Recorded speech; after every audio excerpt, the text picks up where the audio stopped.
What is going on, everyone? Welcome on into Sports Talk with Bros. I'm sitting here pissing my pants looking at the chat room while I'm getting ready to rock and roll and start the show. It's literally hysterical to me. Look, the Sixers went into Toronto. They lost the basketball game. The fourth quarter was bad. James Harden wasn't good. Matisse Thybulle's unwilling to get vaccinated, which is hurting his teammates, and that is problematic if they were to match up with the Raptors in a playoff series. I hate to break the news to you, but I'm not out here screaming tonight. I've stressed the same thought forever now. I don't care about these games. I just don't care about these games anymore. And I'm not telling you that there's nothing to be worried about. James Harden looks to be a little bit washed, okay? He cannot find ways to beat players out by the perimeter and get to the rack. With that said, though, he's getting teammates wide open looks. He's finishing with 15 assists. He's professionally running a half-court offense. He's playing the game at a pace that I think is successful. But he can't beat guys anymore. He's got centers on him, and he can't get by them. So I don't know what to do with that information for this back stretch and this back run. Matisse Thybulle, I'm with Doc Rivers. I can't say that Matisse Thybulle being there today means you win the game by any means. Now, you already know you don't have a lot of players on your bench, and we know the players that you do have, their bench has been miserable since the trade. So if you are losing bodies and losing a starter and plugging a bench guy like Danny into the starting rotation, and then you're forced to move someone who can't even get into a bad bench rotation into the bench rotation, yeah, it's going to hurt you just from a body standpoint, even if I am not the biggest fan in the world in Matisse Thybulle. And knowing that you are terrible defensively, whatever defense you have to maximize, and there's not a big margin for error, of course, and that showed up today as well. So really, when we talk about these losses and how bad they look and how awful they are, it stems from how did James Harden play? And normally when he gives you an exciting game and a really solid game and a strong game, the team looks a lot better. And that was an issue where he's airballing threes as if he's Furkan Korkmaz. He's getting shelled out there and shooting 3 of 12 from the floor, and he can barely do anything that's serviceable when it comes to scoring the basketball. If that's what we are going to get, well then yeah, it's not going to go very well, obviously. We all discussed for weeks and weeks and weeks, which adds up to months, by the way, according to my calculations, you have a chance to compete if Joel Embiid and James Harden play well. Well, you brought in James Harden so Joel Embiid didn't have to carry you every single night. Right now, it doesn't seem like he's holding his end of the bargain up. So, yeah, of course you're not going to look good. Of course you're not going to win a bunch of games when this is the outing that you get out of James Harden. Now, once again, that doesn't mean that giving up a guy who's a UFA and who's unwilling to play for you, you don't take the chance and you don't swing on this. Oh, now James Harden looks awful. You did terrible. No, stop it. You did not do terrible for making the deal just because it looks this way right now, because then you're inferring that means James Harden staying in Brooklyn, Ben Simmons sitting on the bench doing nothing, Andre Drummond leaving at the end of the year, and Seth Curry, who's okay, is winning the championship. You're not winning the championship then either. It's a methodical, calculated risk that I would take every single day of the week, even if it ends up not working and it ends up not being successful. That means you're implying what you had was good enough. And it's funny, I was having a debate with one of my buddies about this, who every single time they lose, he texts me. Whenever they do well, he doesn't text me, or he does and feels like this team could go on a great run. And I go, dude, you just react way too strongly and way too deeply game by game. And he brought up that James Harden sucks. He's the worst player ever. And I'm like, well, I mean, you're downplaying what pace is played like when he has the ball in his hands and the alternative to a point guard and a floor general without him here. It may not be good enough.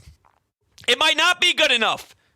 But there's no way in hell that any other opportunity they could have moved forward with would have been better than swinging on what they did at the trade deadline, and I stand by that regardless on how the Sixers season ends. So right now, I mean, look, you know, I'm a big Phillies guy, and I got opening day tomorrow. Spring training's done. I'll be at Citizens Bank Park losing my damn mind. But ultimately, when we're discussing the Sixers and the playoff run, I've had a very clear thought for games 76 through 82. Get me finished! Get me finished! Does that even make sense? I want this to end. Let's get to the playoffs. I said the same thing every day. Every day I sit here with this damn microphone on my head.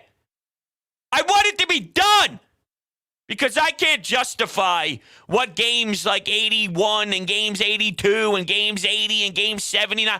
I can't justify using that as some huge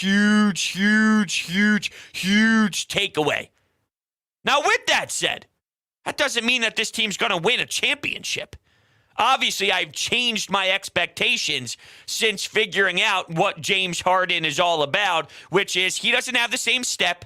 He doesn't have the same ability to drive and break down defenders. He just doesn't. With that said, though, there still are games where he does do well. He has these tough ones, and they keep popping their head in way more than we would like to. So at this point, I'm expecting it to happen more than we would like to. With that said, it doesn't mean that you never get anything good. So I don't know what this means, to be honest with you. I have no idea what this means as a whole and as a team, but I do know that he can't shoot the basketball anymore. I do know that he's having problems, and I'm now relying on Tyrese, Maxey, and Joel Embiid as the tandem to try and close out fourth quarters, along with Danny Green, who's in the corner making shots that reminded me of Villanova versus UNC in the national championship game where he's double clutching and his legs are basically in midair, and they look like, I don't know, he's riding a bicycle, but yet it still finds its way. Maybe that's your positive. Danny Green wakes the hell up and adds more space to this team.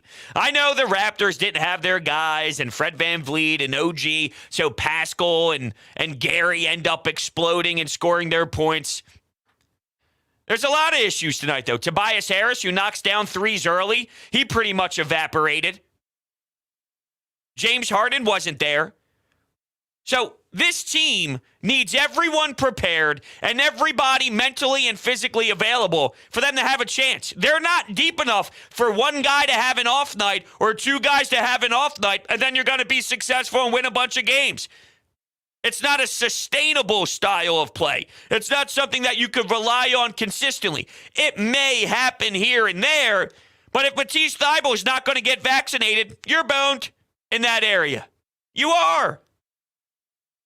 And I know what everyone's thinking. You get your choice to do it or not. Yeah, you do. But you also have to realize that you're a professional athlete and your actions, they speak loud. And it's all about a team. And you are now impacting your team. And it's not only your decision. I mean, it's your decision, but your decision impacts not just you, but it impacts everybody around you as well. It impacts the city of Philadelphia. It impacts your team. It impacts your squad, especially if you're going to match up with the Raptors in the first round where you can't play away games.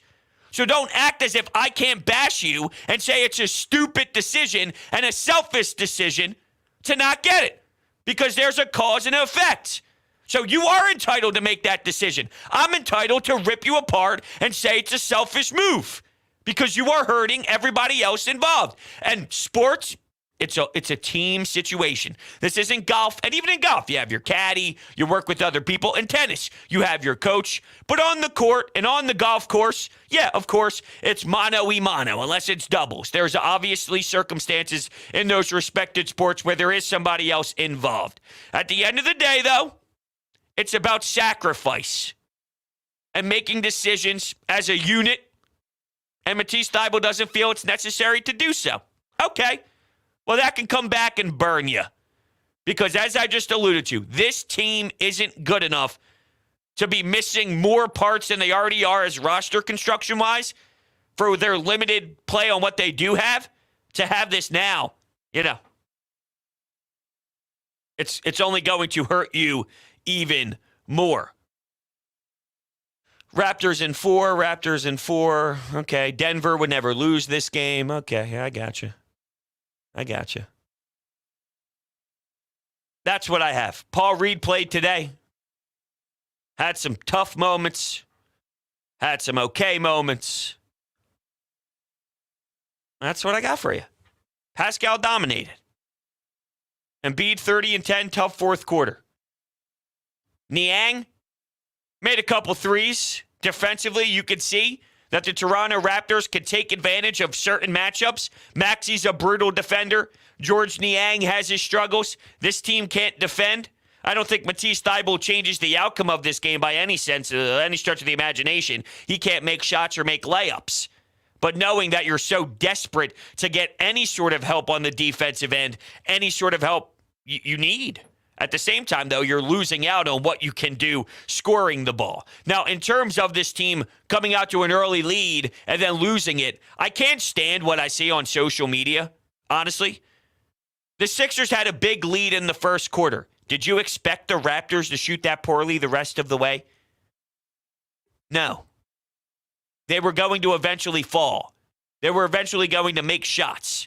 Now, I didn't love every part of the Sixers game, but I hate when the Sixers go up big or any NBA team goes up double digits in the first quarter and think that the second, third, and fourth quarter, the other team is just going to keep up that same exact pace where they couldn't buy a damn shot while the Sixers are making all these threes. It's going to even out. That's not the same as a big blown lead at the end of the third quarter. That's not the same as a fourth quarter double-digit lead with 8 minutes to go. When you lose a double-digit lead after the first frame or so, that happens way more than you think it does in the NBA. Now, here's a positive. If we're trying to scratch and crawl for some positives here in the outcome of the game, they are taking threes.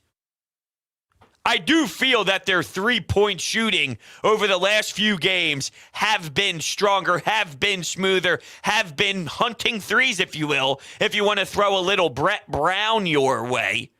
And I think that that will relate to more success when we talk about winning some playoff games. And yes, they are going to win playoff games. I promise you that. I guarantee you that they will win playoff games. We're getting sucked into that time right now because it's so close to playoffs that whatever you see as of late automatically means that that's the team you're getting every single night, and there's no way you win if you lose games right now. It's just not the case. You're reacting way too night to night, and you're reacting way too quickly. There are things to note. James Harden is a major concern. You're not going to win if James Harden stinks. If James Harden stinks more than he is good, and he's had his good games, he's had his bad games. If he's going to consistently give you bad games and not give you the good James Harden enough, then you have no shot. You have no shot in hell. But isn't that a no-duh statement of the day? I mean, seriously. Hey, if Joel Embiid plays bad, you're probably not going to go very far. Thank you for your assessment. Thank you for everything when it comes down to breaking it all down logically. You know what I mean? It's wild.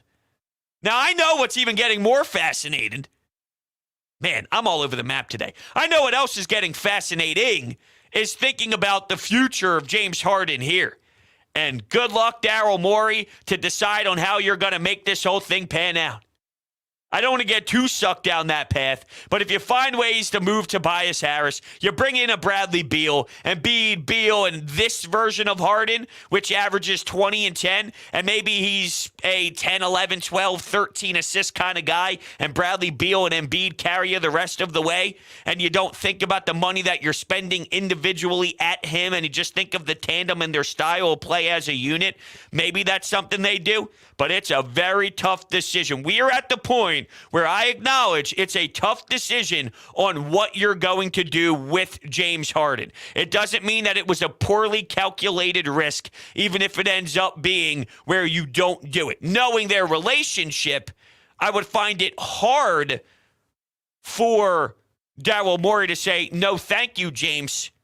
Yeah, you just don't have it anymore. You're a bum. I don't see Daryl Morey pulling those strings and going down that path. But yeah, we're going to have our eyes glued on that situation big time and studying it like no other. We have a postseason to get through first, though. Who are they going to match up against? Where are they going to land? They got 2 games to go this weekend, a back-to-back. How do they even manage that? Do they play their stars? Do they not? Is there a reason to have James Harden log in all these minutes when it's obvious that the hamstring's bothering him and we need as much rest as we possibly can for someone like James Harden right now? Where do you go? Do you look at the seeding and try and work your way out of this and look at what Boston's going to do to maybe squeeze into the 3? I like thinking about that matchup more than the Raptors. And Nick Nurse, he throws crazy looks your way. He gives you interesting thoughts, and he makes it hard. You're going to have to earn it big time. It's going to be a battle. It's not going to be a breeze for either team.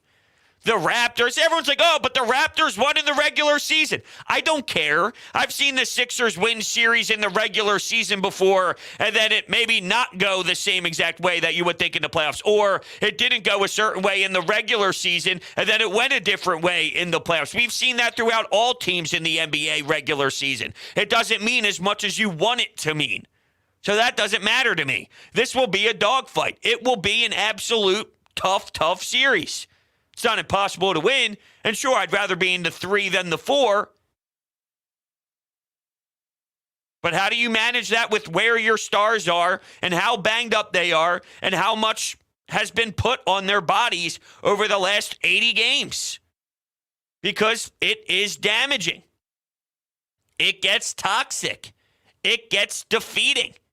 You have to power through. You have to push through. At the same time, you don't want to overwork it if you have a situation to get a bit of a breather. If you have a situation where you don't need to have Joel Embiid on the floor diving around and scoring 30 to 40 points in 35 minutes of play. I don't think that that's necessarily extremely important right now. All right, we're going to open up the phone lines at 856-442-9805 if you would like to climb in and talk to me about what you saw today.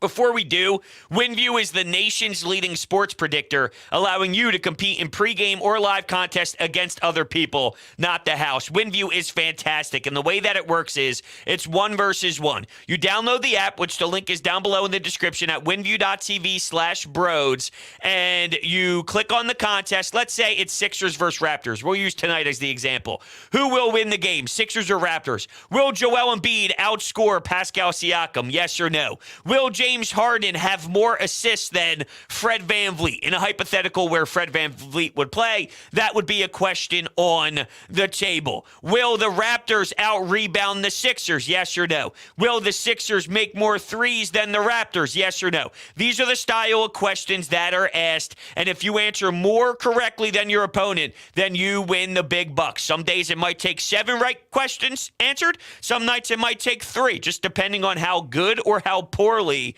your opponent does. There's some free contests as well if you just want to get your feet wet and kind of get a grasp on how it all plays out. winview.tv/broads is the link in the description. By the way, if you are new to the channel, make sure you hit that subscribe button, hit that thumbs up button as well. If you're looking to buy tickets to go to any Sixers playoff games, to go to any Phillies games, you can utilize the promo code BROADS at SeatGeek's checkout page for $20 off. It's a no-brainer. You're basically getting free parking. Bang, right there, promo code BROADS. Get yourself to a game today. And then TikTok at Broads Media, Twitter at Broads Media. We're incorporating some giveaways there, so make sure you check that all out. So, okay, we are opening up the phone lines at 856-442-9805. Philly Sports says we're screwed. You're the most reactionary guy I've ever seen in my life. Ever. I laugh at things you say all the time, just to let you know. One day it's fine, the next day they suck, then after that they blow, they're never going to do anything, then they win 3 games, and like maybe there is something here. No, wait, they suck, I never feel good about them. You just, way too much. God bless you. I think you just got to take a deep breath all around. Thanks, Abs. I appreciate that. And I saw your $5 donation as well, complimenting the new background. Yeah, we're working with the new backdrop. So it has been 5 years since we started the channel, and I had the canvas in the background the entire time. We have now made a change. It looks like Raptors fans are saying they want the Sixers and not the Celtics. Okay, I don't care what you want. It doesn't bother me at all what you are feeling. However your emotions are, whatever you prefer, I don't care. It won't bother me a lick how you're feeling. I just worry about how I'm feeling. And right now, I have my question marks. I have my thoughts. I think that this team is missing something. I still don't think it's as much of a disaster as everyone seems to feel after this basketball game. I've seen this team play long enough. I have a grasp on who they are. There are some issues with some fourth quarter moments. Then there's also some games where there are no issues in fourth quarter moments. It's almost like when you play 82 basketball games and you're a good basketball team, you'll win about 50 plus of them, which leaves room for about 30 losses. So you're going to lose about 30 games. It's going to be about 50 wins. There's going to be about 30 losses. So 30 times we will sit here and analyze a loss. 50 times we will sit here and analyze a win. Just keep that in perspective. That's all.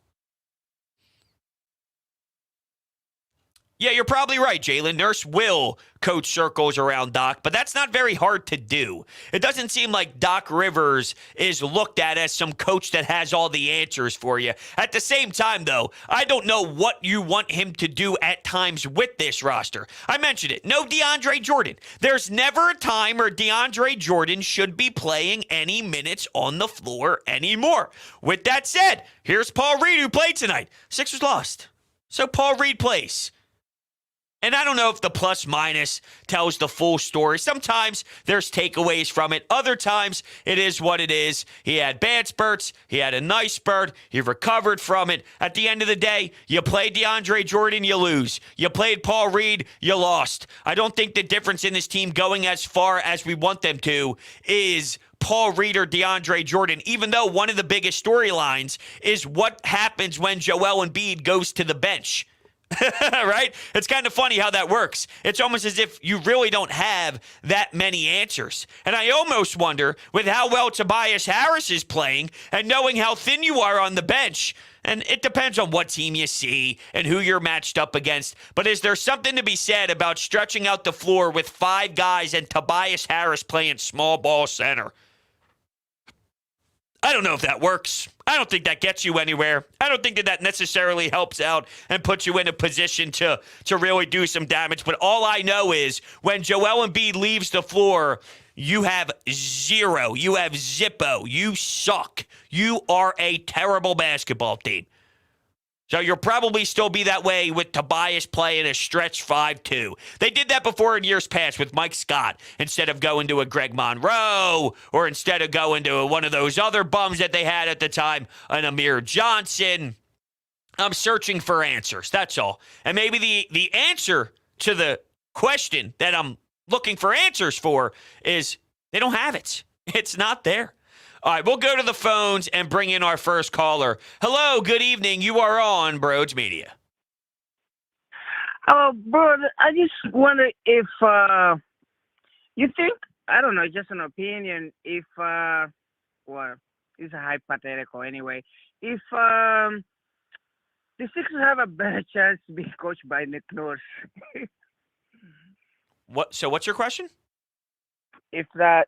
You think Sixers had a better chance if we're coached by Nick Nurse? So if Nick Nurse was the coach instead of Doc Rivers, would they be in a better position? Yes, I think they'd be in a better position. I don't know if they have the answers, though, anyway, on this roster to go win a championship. If you plug in Nick Nurse instead of Doc Rivers, they still have no defense. They still are super thin. You're playing Matisse Thybulle, who can't shoot, so you're playing 4-on-5. When Embiid goes to the bench, you don't have a backup big man. So I think you'll be better because I don't think Doc Rivers is very good. I don't think you win a championship all of a sudden just because you switch a head coach when you don't have the talent to win a title. If James Harden and Joel Embiid play superstar level basketball, which Joel Embiid has, James Harden hasn't, then yeah, you could win regardless of your head coach. It comes down to what are the players going to do, really. So to answer your question, I just don't think they have the right players on the roster to necessarily do it. Yeah. So do you disagree with that or do you agree?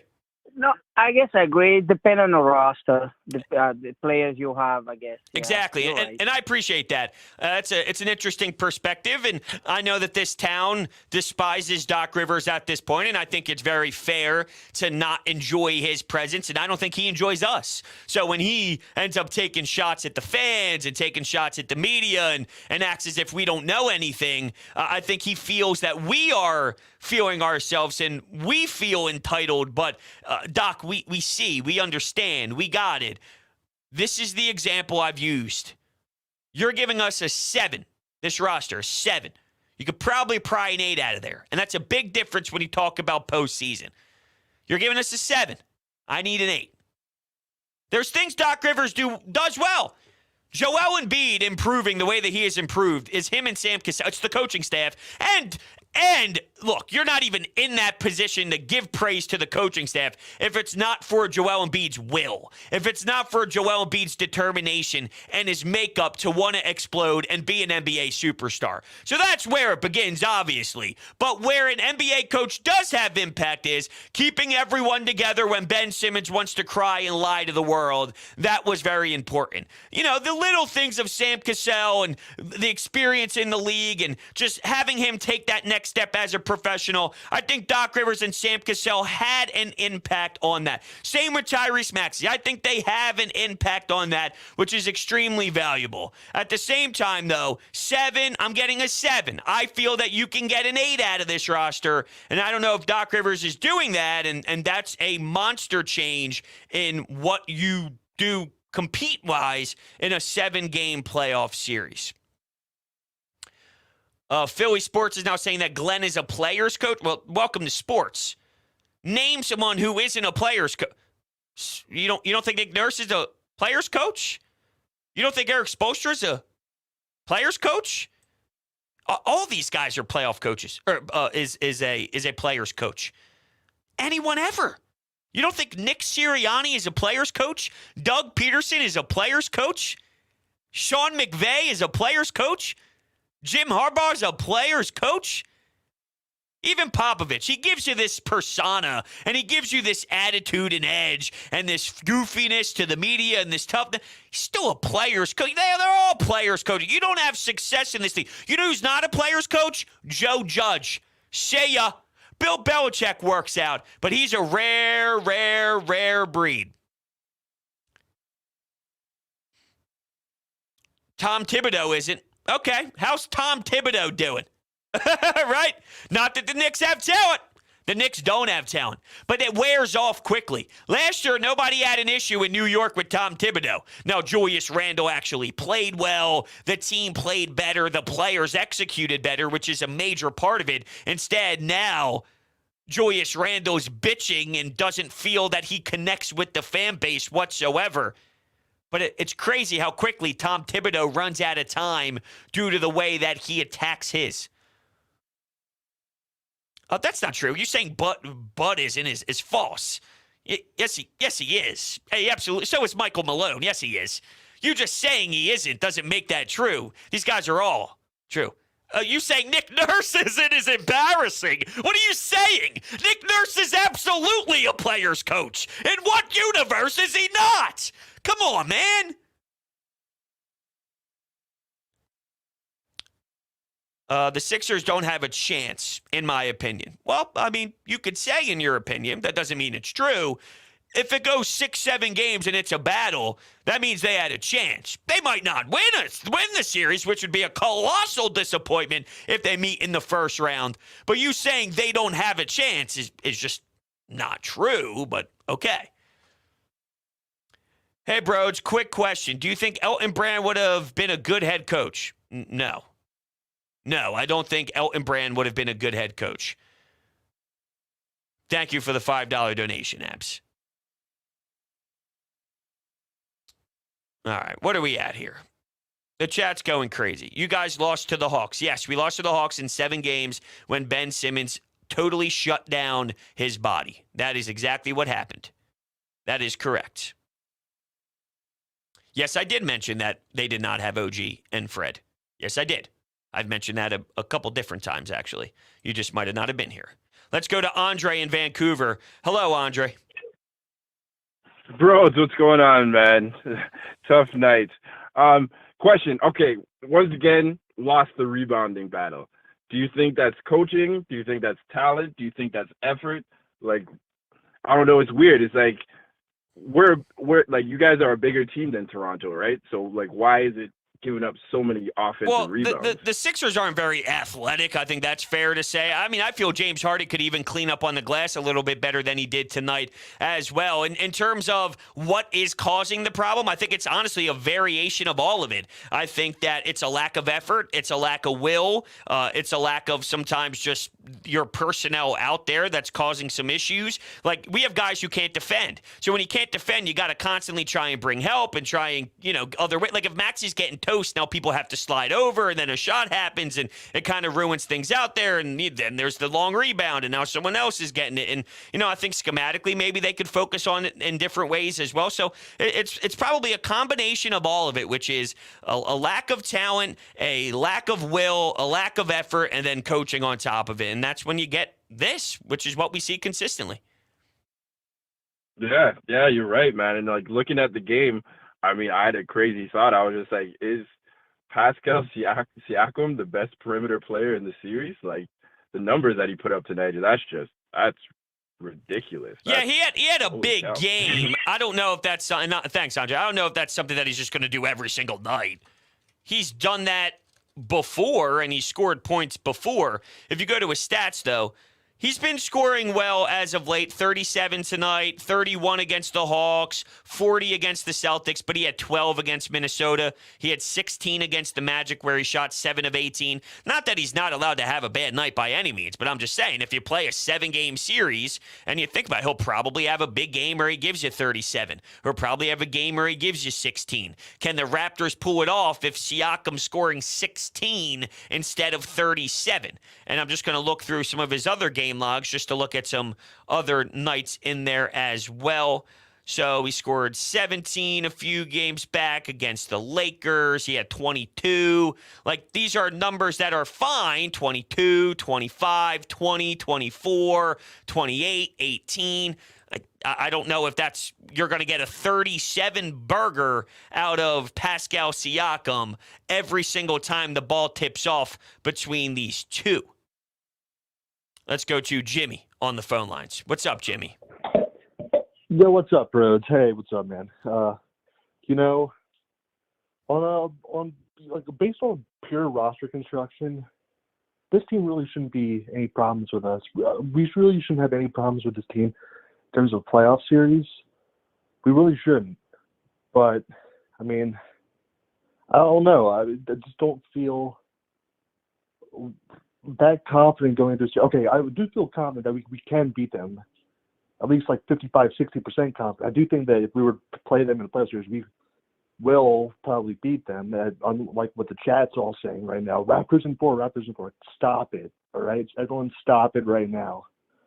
But yeah, I mean, look, I've been saying this all year, right? The Sixers, the Raptors, the Celtics, the Heat, they're all in the same tier. And if you have to end up playing a team in the first round that's in the same tier, sure, they could lose. I'm not discrediting that. I'm not saying they can't lose, but I'm also going to notice that it's a possibility that they could win as well. I mean, it's going to be a series. It's going to be a tough series where you're matching up against a team that's in the same tier as you in round one. So it's going to be a hell of a bloodbath. It's going to be a battle. And look, there's going to be a great game in there. There's going to be an awful game. There's going to be a great game. There's going to be an awful game. It's just about learning how to keep the emotions in check when that goes down, because there's going to be a night where Fred VanVleet goes off and wills the Raptors to a win. And then there's going to be a game where Joel Embiid wills the Sixers to a win. And then is going to go 6 or 7 games, and it's going to be a crazy ride. It's going to be up and down and up and down. Each game has its own identity. Tonight was a tough one.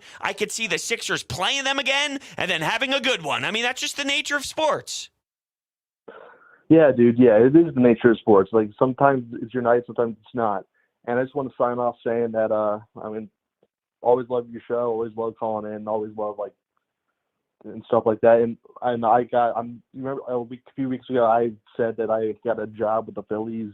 Yes. As a game-day staff member, and excited for day one tomorrow, opening day. Yeah. Excited for it. It's going to be great, Jimmy. Appreciate it. It's going to be a great time at the ballpark tomorrow. I'm looking forward to it. I will be in attendance, and it's going to be fantastic. Hopefully there's no bad weather, although I think the rain that was supposed to happen is no longer there. So that's good when I check the good old weather app. Although, I'll be honest with you, I check that damn weather app on these iPhones. I swear to you, it tells you one thing, and you don't know what you're going to get. So we'll find out. We'll find out. Mike says that I agree with you, bros, that it is the nature of sports, but Siakam has risen his game, and Joel Embiid hasn't. Joel Embiid isn't, he's going to get boned by the MVP. You're right. Pascal Siakam has improved since he got into the league. Tyrese Maxey has improved since getting into the league. Joel Embiid has improved by getting into the league. So what does Pascal Siakam getting better and then acting as if no one on the Sixers got better? Sure, that's how professional sports works. Some guys get better, and on the other team, some guys get better. And what we're witnessing is guys getting better all around the NBA. The one guy who doesn't seem to get better happens to be Ben Simmons, the fraud and loser that he is. Not that today's the day to really care about Ben Simmons, because I don't care about Ben Simmons, but that is just reality of the situation. I don't think anyone's trying to discredit Siakam. I told you just pretty openly how I feel about that. He's gotten better. There's games where he scores 20 points. There's games where he scores 22 points. There's games where he scores 19 points. If that happens throughout the 7-game series, then it opens the door for the Sixers to be able to pursue and have a better chance of winning the game. Joel Embiid on a bad night's giving you 30. Today was a bad night for Joel Embiid, who had tough moments in the fourth quarter and wasn't able to shoot the ball as efficiently as we would like. His tough day is 30 and 10. That's his tough day.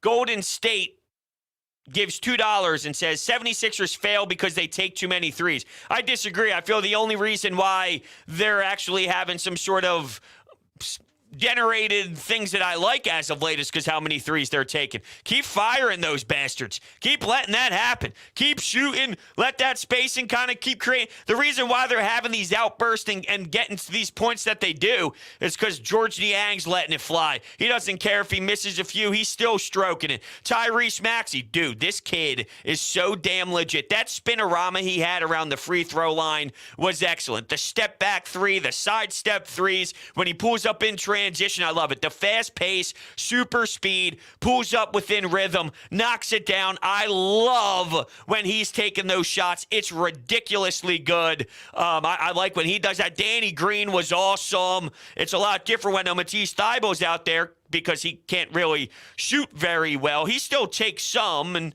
it is what it is, but I'm okay with the 76ers shooting. If you told me before the game that they were going to make as many threes as they did, well, then I would feel very good about them actually winning. It just comes down to, at times, their defense is problematic. Like, that's their number one thing. You talk about rebounds. You talk about defense. And James Harden playing poorly. Ding, ding, ding.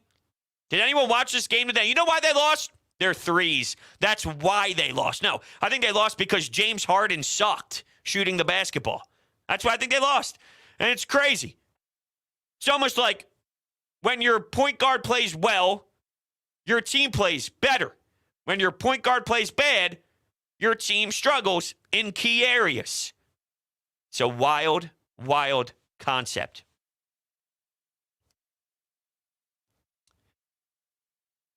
What are you going to do when you double Siakam? Well, I don't know if I'm doubling Siakam.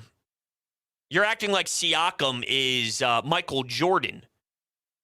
I'm not telling you I would never throw looks his way, But Siakam is not Michael Jordan, Steph Curry, Kevin Durant, or anybody like that. He's a good player.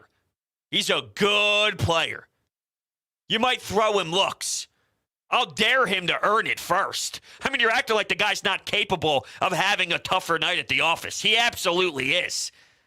So I'm daring him first, and then if he does end up cooking you, then I'll play it accordingly from there and look at my options based off of that point and based off of what other guys are doing as well. But stop it with this, as if there's like, oh, what are you going to do? Well, what are you going to do with Joel Embiid?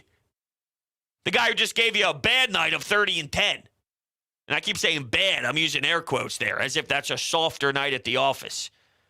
It's crazy to me.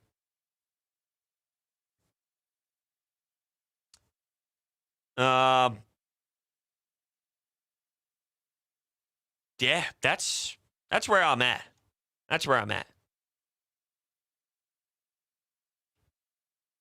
Come on, bros, I'm disrespecting Siakam. No, I'm not. I'm not disrespecting Siakam at all. I'm looking at his games and telling you how he has shot. I don't care about regular season basketball as much as, like, what the Charlotte Hornets do. Like, this is why I don't care, right? How many games, like Orlando and Charlotte, and, like, I don't care even what the Boston Celtics do to Pascal Siakam because they're not the Sixers. It's matchup driven. So what other teams do against the Sixers, it doesn't relate to a 7-game series against another team because it only matters what they're going to do. So how other teams play a team, and first off, in the regular season, no one cares. No one's studying film and giving you a methodical 7-game series deep dive into all these breakdowns and all these analytical data and all this info when you're flying from Denver to this town to that town. 4-game road trip here. You're just flying, playing, and going. There's no deep analysis. There's no heavy dissection. It's go play and work on some sets within your team. You don't break it down to the nth degree the way that it happens in a 7-game series. So with what some of these teams do against other opponents and this and that, it doesn't relate to what the Sixers have and what they have to do in terms of like what their availability is to play a certain team a certain way.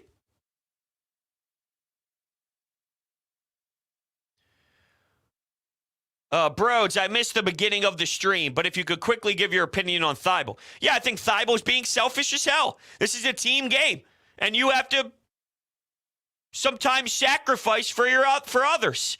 And he's not willing to sacrifice, and that can haunt the Sixers. Is that the difference in them winning a championship or not? Look, I don't think Matisse Thybulle is look, he's an important player because you don't have that many guys to go to. So bodies are valuable right now for the way that the Sixers are constructed. You lose this game with Matisse Thybulle, I feel. I don't think he's the difference in winning or losing this basketball game. You're going to need every help on defense. Every inch of help that you can get on defense in general is massive. So he will help you. Just, you need bodies. You need bodies. I have my concerns on how he limits you 4-on-5 and how that's going to ruin the spacing. But the alternative is playing Furkan Korkmaz. As much as I will be bothered by Matisse Thybulle's inability to score, I'll take that over a Furkan Korkmaz any day of the week and just bitch and complain about Matisse Thybulle's style play. But in terms of him not getting vaccinated, that is his decision. But then it's also my obligation to give my opinion on it, and I think it's absolute bullshit. That's what I think. It's absolute bullshit to not get it, knowing that you are hurting everybody else involved. You talk about commitment and winning championships and being on a team. You're committing and you're making a commitment to everybody else in there. And to act as if you're going to die for taking this vaccine to get into Canada is stupid, in my opinion. So that's my opinion on it. Stupid.